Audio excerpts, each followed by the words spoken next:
যোশুই chapter 3 অধ্যায় 1 পদ থেকে আমি পড়ছি। পরে যিহোশুই প্রত্যুষে উঠিয়া সমস্ত ইসরায়েল সন্তানদের সহিত সিটিম হইতে যাত্রা করিয়া জর্দন সমীপে উপস্থিত হইলেন, কিন্তু তখন পার না হইয়া সেই স্থানে রাত্রি যাপন করিলেন। 3 দিনের পর অধ্যক্ষগণ শিবিরের মধ্য দিয়া গেলেন।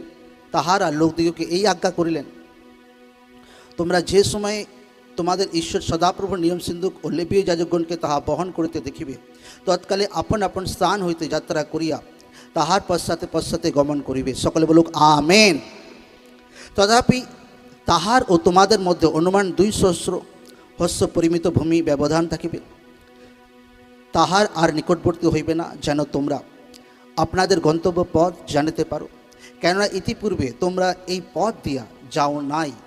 পরে যিহোশুই লোকদিগকে কহিলেন, তোমরা আপনাদিগকে পবিত্র করো, কেননা কল্য সদাপ্রভু তোমাদের মধ্যে আশ্চর্য ক্রিয়া করিবেন।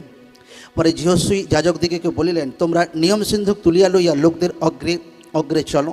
তাহাতে তাহারা নিয়ম সিন্ধুক তুলিয়া লইয়া লোকদের অগ্রে অগ্রে গমন করিতে লাগিলেন। সকলে বলুক আমেন।